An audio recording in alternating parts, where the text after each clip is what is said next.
할렐루야. 네, 예배 오신 여러분들을 환영하고 축복합니다. 우리 함께 하나님 앞에 찬양하며 나아가도록 하겠습니다. 우리가 마음을 모아서 함께 찬양합시다.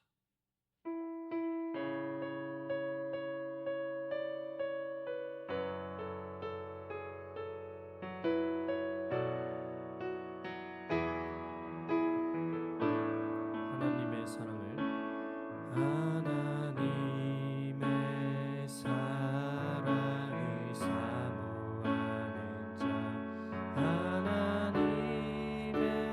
평안을 바라보는 자 너의 모든 것 창조하신 우리 주님이 너를 얼마나 사랑하시는지 하나님께 찬양과 경배하는 자 하나님의 선하심을 닮아가는 자 너의 모든 것 창조하신 우리 주님이 너를 자녀 삼으셨네.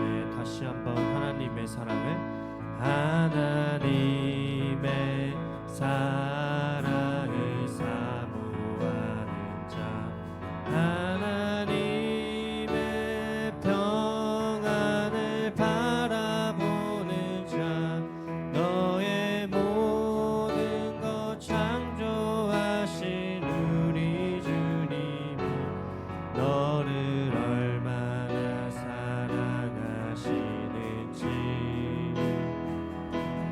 하나님께 찬양과 경배하는 자 하나님의 선하심을 닮아가는 자 너의 모든 것 창조하신 우리 주님이 너를 자녀 삼으셨네. 하나님 사랑의 눈으로 하나님 사랑의 눈으로 너를 어느 때나 바라보시고 하나님이 한 귀로서 언제나 너에게 기울이시니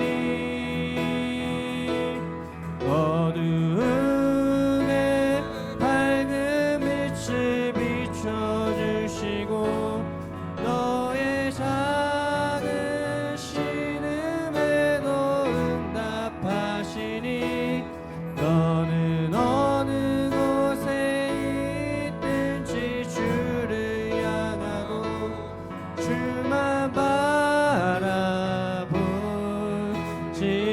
우리가 처음부터 고백하겠습니다. 하나님의 사랑을 사모하는 자 하나님의 평안을 바라보는 자 너의 모든 것 창조하신 우리 주님이 너를 얼마나 사랑하시는지 하나님께 찬양과 하나님께 찬양과 경배하는 자 하나님의 선하심을 닮아가는 자 너의 모든 것 창조하신 우리 주님이 너를 자녀 삼으셨네. 하나님 사랑의 눈으로 하나님 사랑의 눈으로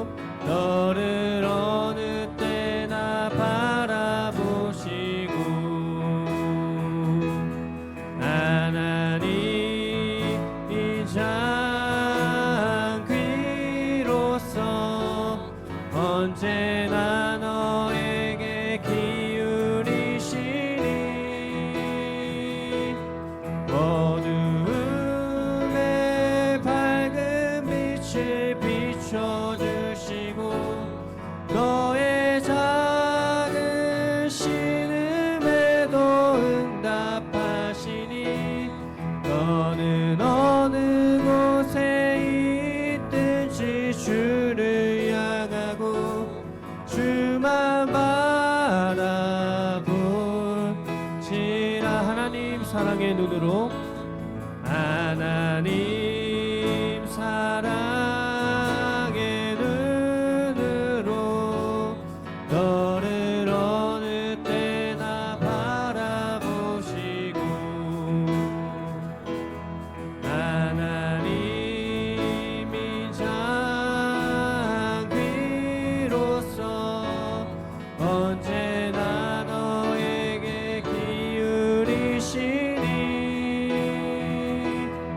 어두움에 밝은 빛을 비춰주시고 너의 작은 신음에도 응답하시니 너는 어느 곳에 있든지 주를 향하고 주만 바라보지라.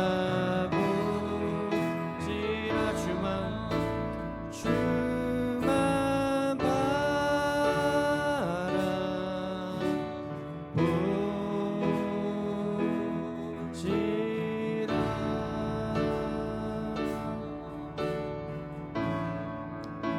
아멘. 우리가 더욱더 신나는 마음으로 하나님 앞에 기쁜 마음으로 한번 찬양하며 나아가겠습니다.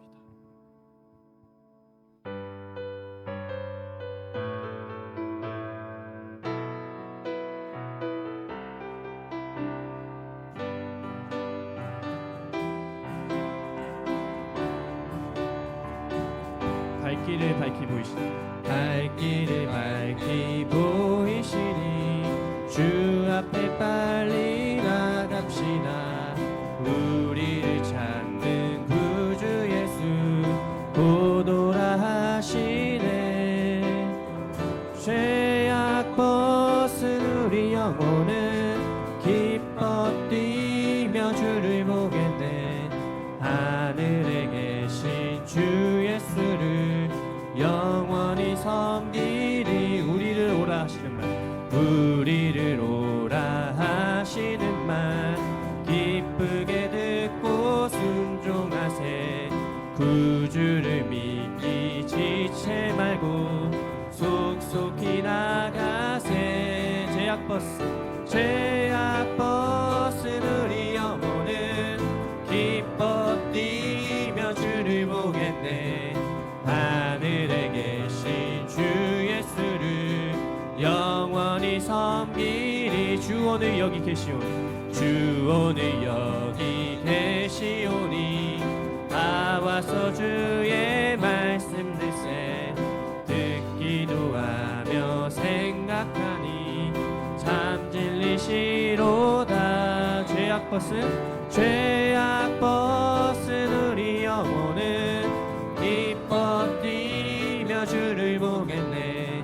하늘에 계신 주 예수를 영원히 섬기리. 내게 강 같은 내게 강 같은 평화, 내게 강 같은 평화, 내게 강 같은 평화 넘치네.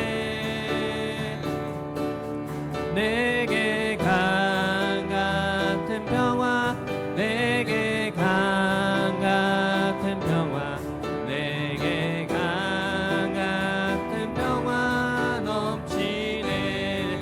내게 바다 같은 사랑, 내게 바다 같은 사랑, 내게 바다 같은 사랑, 내게 바다 같은 사랑 넘치네.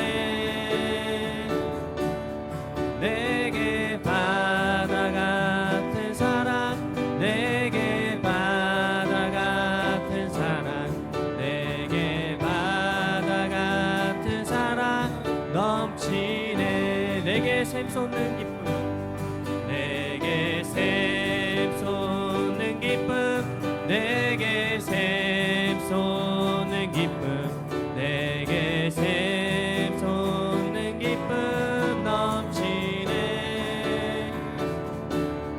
내게 샘솟는 기쁨, 내게 샘솟는 기쁨, 내게 샘솟는 기쁨 넘치네. 내게 받을 강 같은 평화, 내게 강 같은 평화, 내게 강 같은 평화, 내게 강 같은 평화 넘치네. 내게 강 같은 평화, 내게 강 같은 평화, 내게 강 같은 평화 넘치네. 마지막으로 내게 샘솟는 기쁨, 내게 샘솟는 기쁨, 내게 샘솟는 기쁨, 내게 샘솟는 기쁨 넘치네. 내게 샘솟는 기쁨, 내게 샘솟는 기쁨, 내게 샘솟는 기쁨 넘치네. 하나님께 기쁜 마음으로 영광의 박수 올려드리도록 하겠습니다. 아멘.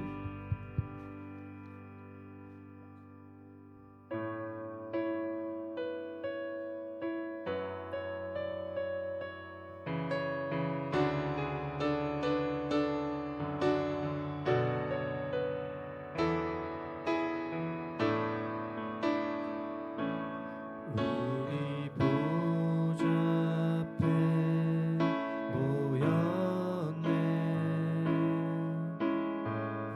함께 주를 찬양하며 하나님의 사랑 그 아들 주셨네. 그의 피로 우린 구원받았네. 십자가에서 쏟으신 그 사랑 강같이 온 땅에 흘러 각 나라와 족속 백성 방언에서 구원받고 주 경배드리네. 다시 한번 우리 보좌 앞에, 우리 보좌 앞에 모였네. 함께 주를 찬양하며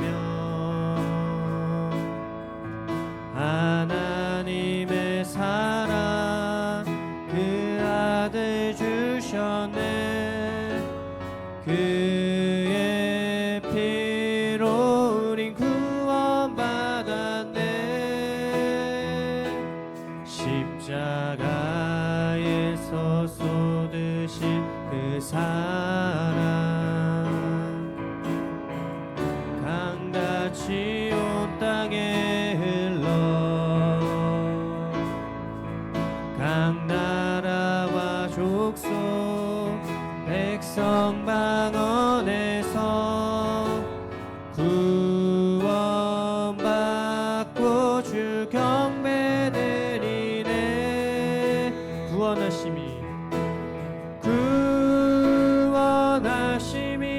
보좌에 앉으신 우리 하나님과 어린 양께 있도다. 구원하심이 보좌에 앉으신 우리 하나님과 어린 양께 있도다. 우리가 처음으로 고백할까요? 우리 보좌 앞에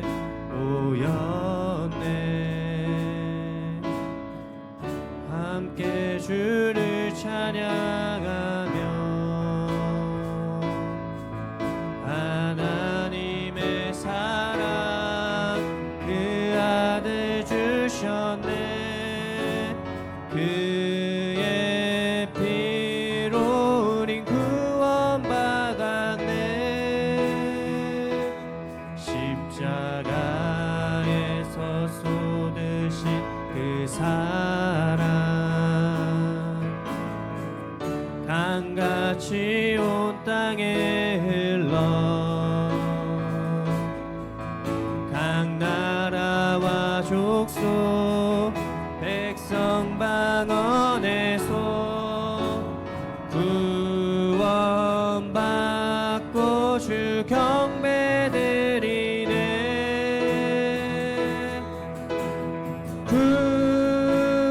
구원하심이 보좌에 앉으신 우리 하나님과 어린 양께 있도다.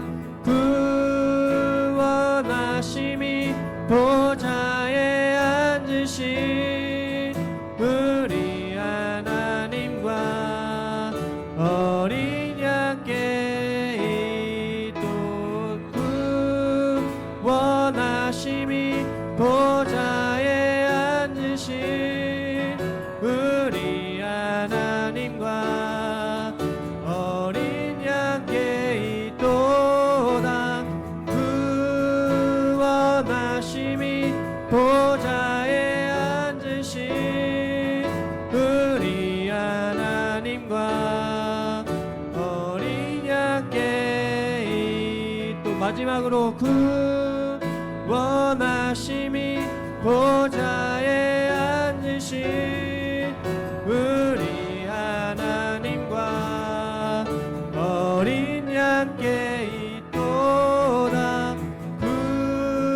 구원하심이 보좌에 앉으신 우리 하나님과 어린 양께 있도다. 이 시간 두 눈을 감고 함께 기도하며 나아갑시다. 오늘 오후에 주신 하나님의 말씀은 요한 1서입니다. 요한 1서 1장 1절에서 10절 말씀까지입니다. 태초부터 있는 생명의 말씀에 관하여는 우리가 들은 바요 눈으로 본 바요 자세히 보고 우리의 손으로 만진 바라.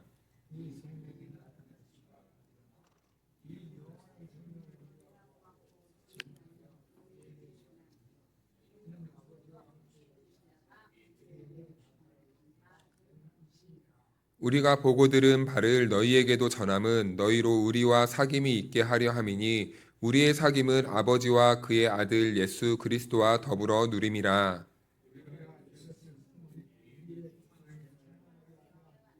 우리가 그에게서 듣고 너희에게 전하는 소식은 이것이니 곧 하나님은 빛이시라. 그에게는 어둠이 조금도 없으시다는 것이니라.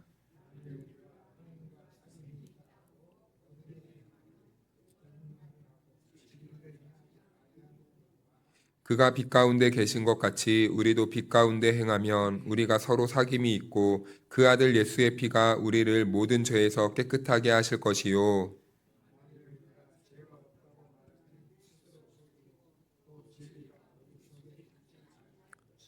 만일 우리가 우리 죄를 자백하면 그는 미쁘시고 의로우사 우리 죄를 사하시며 우리를 모든 불의에서 깨끗하게 하실 것이요. 만일 우리가 범죄하지 아니하였다 하면 하나님을 거짓말하는 이로 만드는 것이니 또한 그의 말씀이 우리 속에 있지 아니하니라. 아멘. 할렐루야. 하나님의 은혜와 평강이 우리 모두에게 함께하기를 축복합니다. 네, 요한 1서 말씀을 지난주부터 보게 되었는데 요한은 그 교회 공동체에게 독특한 표현을 사용하고 있다고 말했어요. 바로 우리라는 것이죠. 우리. 우리는 공동체를 이루며 모입니다. 그리고 우리 가정도 공동체입니다. 그런데 왜 우리라는 말로 사도 요한은 그 공동체를 끌어들이냐 이렇게 말씀드렸냐면 이 당시에 당하고 있던 그 핍박과 박해와 여러 가지 혼란, 특히 이 요한이 생활하던 이 시대에는 이 영지주의 사상, 이단 사상이 많이 있었기 때문에 교회 안에 많은 이 풍파와 같은 흔들리는 요소들이 많이 있었습니다. 그래서 요한은요, 그 흔들리는 교인들을 향해 그리고 많은 핍박을 당하는 성도들을 향해 붙잡기 위해 우리라는 말로 함께 그들을 묶어주고 있어요. 왜 우리라는 말이 중요한가? 흔들리는 그런 상황에서 우리가 함께 경험한 것이 무엇인가? 라는 그 질문을 던집니다. 우리가 함께 경험한 그 교회 공동체가 함께 경험한 것은 무엇이라고 말씀드렸죠? 바로 생명입니다. 그 생명은 무슨 생명입니까? 예수 그리스도께서 주신 생명이라는 거죠. 예수 그리스도로 말미암아 얻게 된 성도로서 누리는 그 생명입니다. 그렇기 때문에 공동체 안에서 함께 그 생명을 공유함으로 인하여서 옆으로 넘어지는 성도들을 다시 일으켜 세워주고, 앞으로 넘어지는 성도들을 앞에서 받쳐주고, 뒤로 넘어지는 성도들을 또 뒤에서 이렇게 지지해주는, 버팀목이 되어주는 이런 공동체. 그래서 우리 이 교회는요, 공동체여야만 해요. 우리는 주님 나라 가는 그날까지 공동체여야만 합니다. 왜냐하면 우리에게는 함께 세상에서 공유할 수 없는 그 이 공동체 안에서만 누릴 수 있는 그 공유된 속성이 있는데, 그것이 바로 생명이라는 건데, 그 생명이 함께 우리가 공유함으로 인하여서 우리들이 흔들리는 신앙을 하나의 그 복음으로서 우리가 지킬 수 있는 그 토대가 마련되게 되는 것이시죠. 그래서 교회에는요, 제가 공동의 기억이 있어야 된다라고 말씀드렸습니다. 여기는요, 사람의 말을 하는 곳이 아니라요, 여기는 공동의 기억을 떠올리는 곳입니다. 그래서요, 우리는요, 하나님의 말씀이라는 이 기준, 이 하나님이 주신 성경을 통하여서요, 우리는 공동의 기억과 추억을 만들어가는 거예요. 그래서 이 하나님의 말씀으로 우리가 한 은혜를 나누면서 우리가 서로 함께 그 말씀을 경험하고 누리면서 서로 증인이 되어서 서로를 붙잡아 주는 거죠. 그러기 위해서는 우리가 해야 될 게 있습니다. 이 말씀이 정말 하나님의 말씀인가? 라는 그 확신과 체험이 있어야 돼요. 그래서 이건 다른 말로 우리가 복음을 직접 경험해야 된다는 거죠. 예수 그리스도를 나의 인격적으로 받아들이는 그러한 순간들과 간격들이 있어야 된다는 겁니다. 이것은 우리가 할 수 있다고 되는 게 아니에요. 은혜입니다. 은혜. 하나님이 부르심 받은 성도들에게 주신 은혜. 그래서 우리는 그 은혜 받은 사람들이 함께 모여서 한 기억을 가지고 함께 신앙생활을 하게 된다는 거죠. 그래서 우리 공동체는요, 서로를 지켜주는 공동체가 되어야 되는 거예요. 우리 공동체는요, 함께 하는 것도 중요하지만 서로를 보존해주고 서로를 지켜주는 훈련도 매우 중요합니다. 그러기 위해서는요, 우리가 상호 보완적인 관계가 돼야 돼요.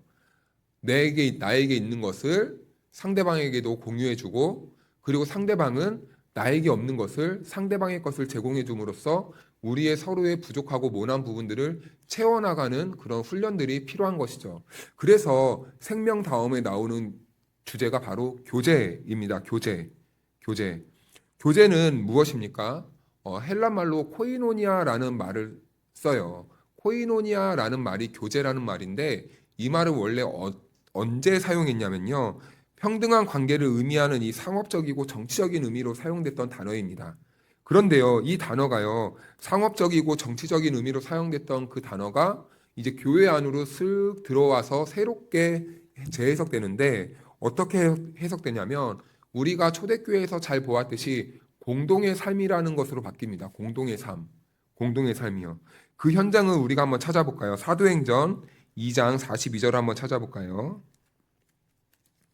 신약성경 사도행전 2장 42절 190쪽입니다.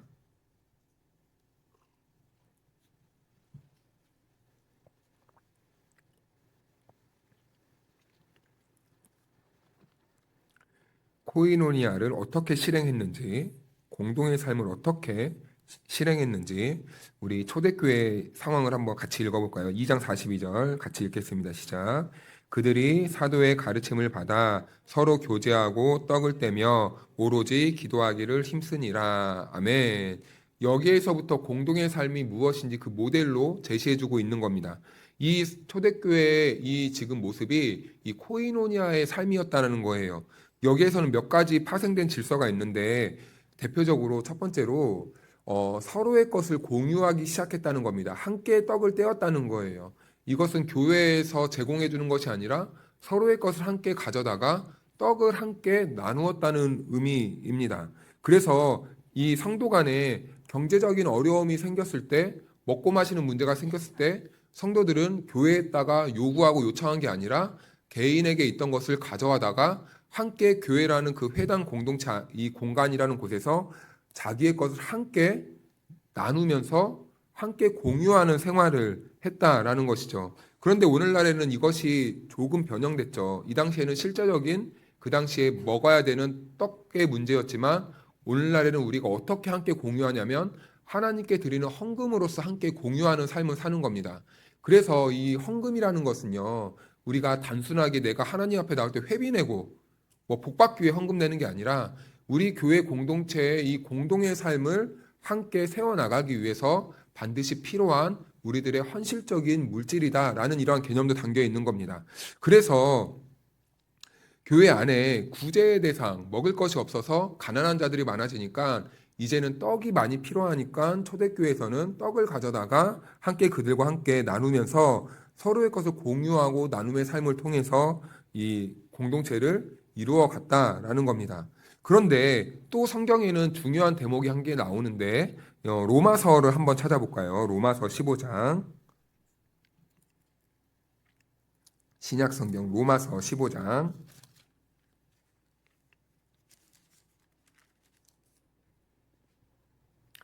261쪽입니다. 261면 로마서 15장 26절.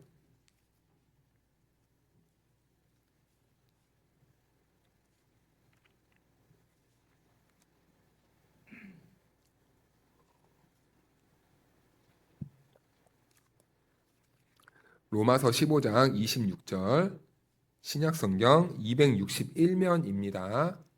천천히 찾아주셔도 됩니다. 261면입니다.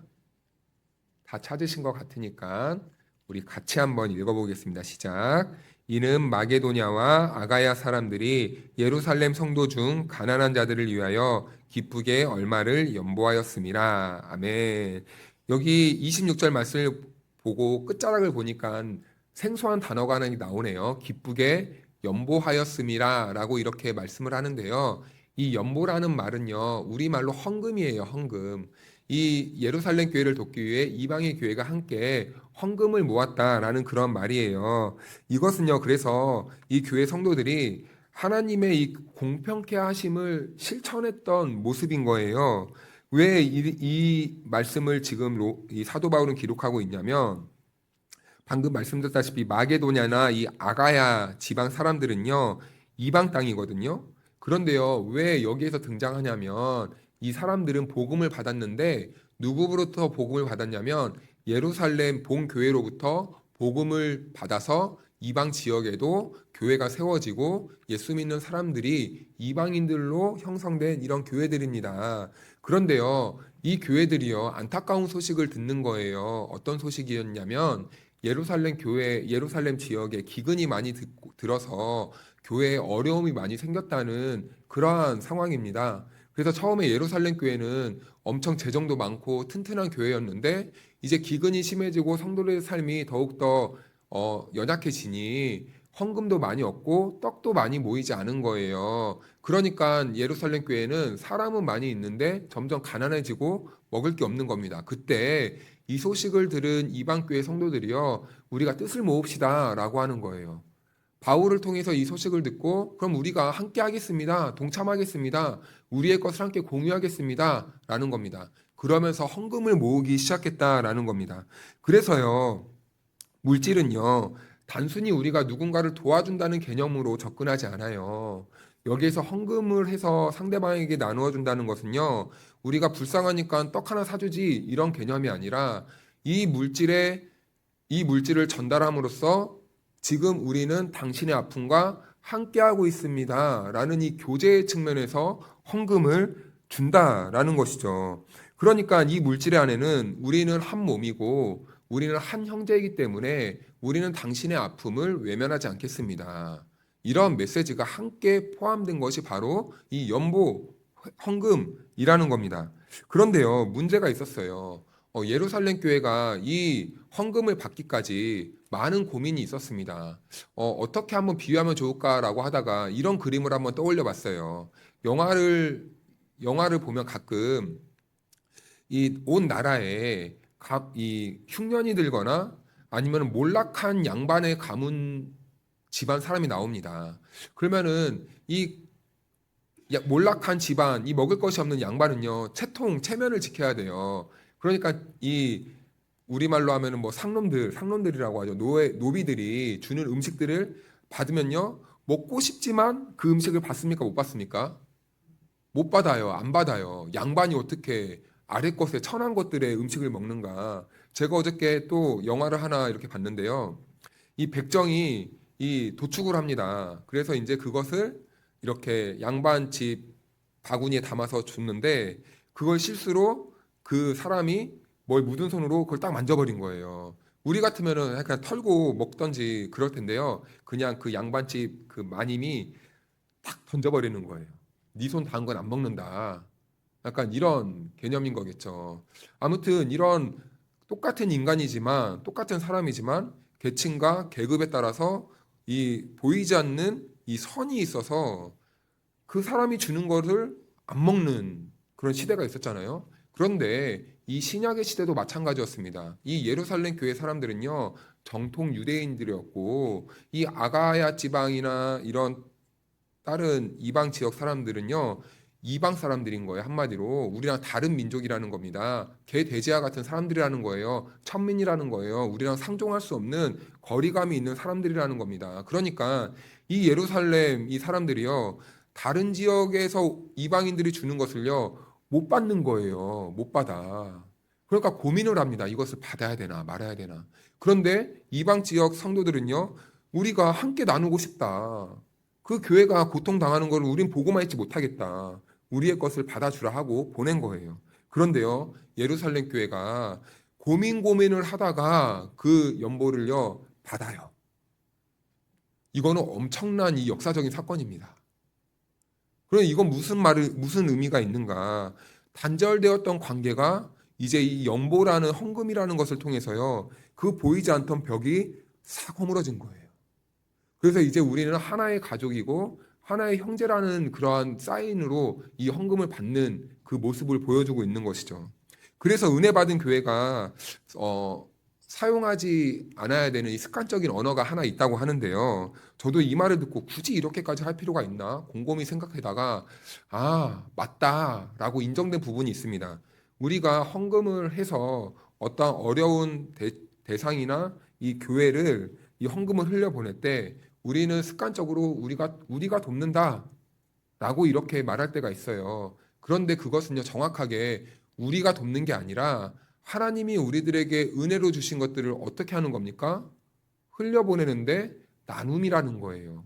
하나님이 주신 것을 우리가 함께 나누면서 공유하겠다라는 이런 의미가 되어야 되지, 나의 것을 내가 내 것으로 돕겠다라는 것은 좀 심하게 비하를 하면은 내가 이거 줄게, 이거 먹고 떨어져, 약간 이런 식의 그 태도로 이어질 수도 있을 수도 있다라는 것이죠. 그래서 정확하게 우리가 헌금을 담아 다른 어려운 분들한테 이렇게 나누는 것은 이 나누는 것, 다른 말로는 흘려보낸다, 은혜를 흘려보낸다라는 겁니다. 이것이 바로 헌금이 가진 가치이고, 그리고 이것이 코이노니아 교제라는 거예요. 그래서요, 헌금이 또는 많이 못하시는 분들도 있죠. 이런 분들은 또 무엇으로 나눌 수 있냐면 우리의 이 육신으로도 함께 나눌 수 있고, 그리고 또 이것도 안 되는 분들이 있다면 누운 병상에서도요, 그들은 어떻게 무엇을 나누면서 교제를 하냐면요, 주님이 우리들에게 주신 이 복음의 가치를요, 병문안 오는 사람들마다 이렇게 전하는 거예요.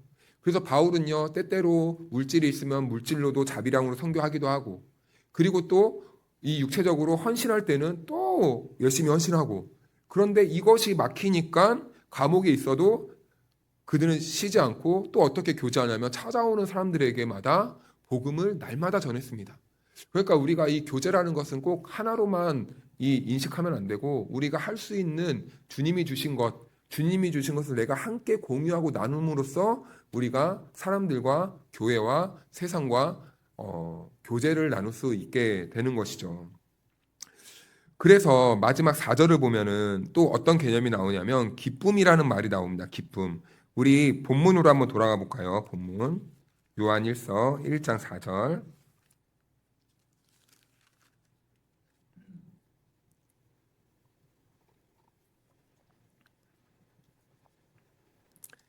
우리 같이 한번 읽겠습니다. 시작.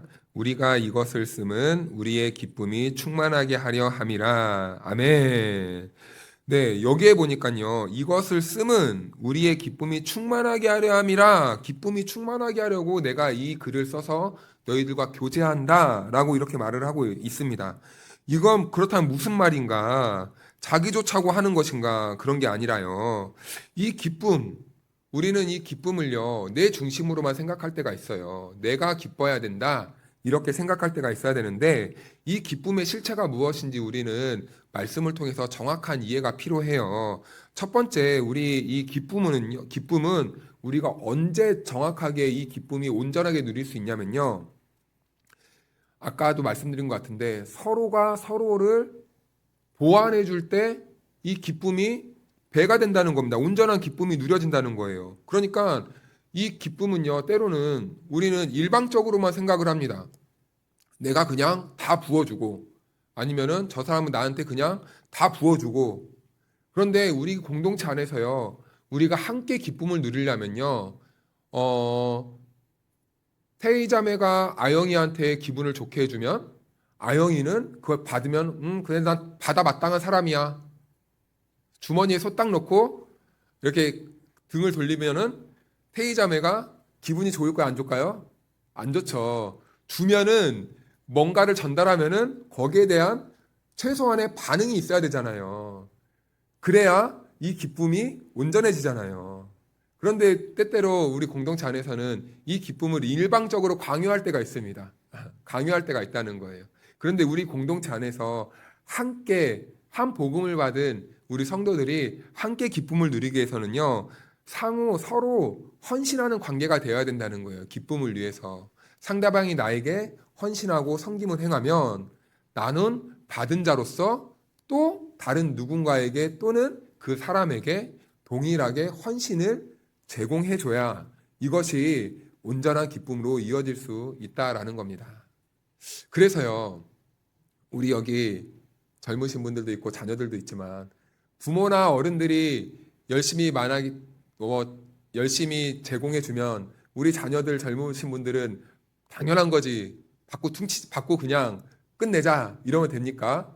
헌신을 받았으면 우리도 누군가에게 헌신을 해줘야 되고, 또 교회 공동체 안에서 또 우리 젊은 사람들이 교회에서 여러 가지 어려운 일들이나 하지 못한 일들을 해내면 그것을 또 당연스럽게 보는 것이 아니라, 아, 우리 공동체를 위해 이렇게 헌신하고 있구나, 받아주고 이해할 수 있는 그런 서로 상호 보완적인 관계가 되어야 된다라는 것입니다.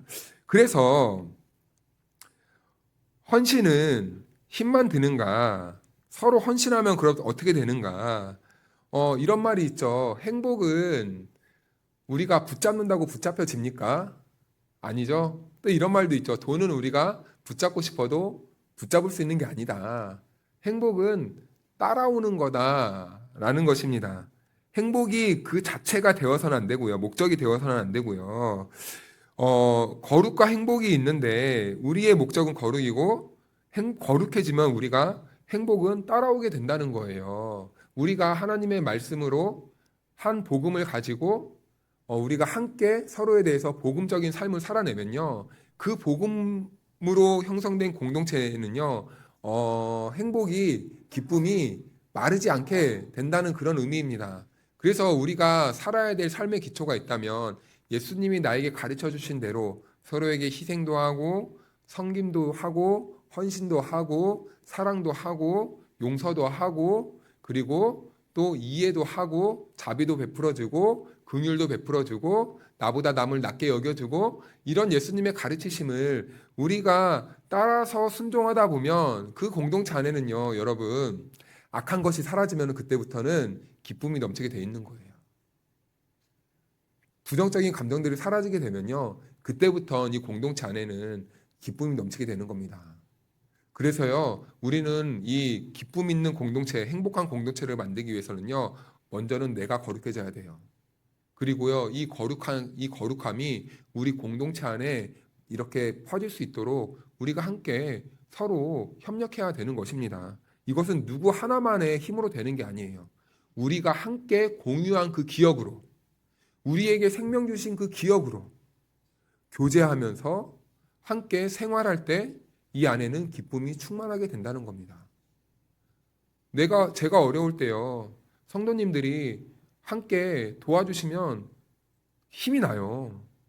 그런데 우리 성도님들이 또 병원에 가끔 입원하신 분이 있으면 성도들이 같이 찾아가서 이야기도 해주고 기도도 해주고 함께 해주면 또 어떻습니까?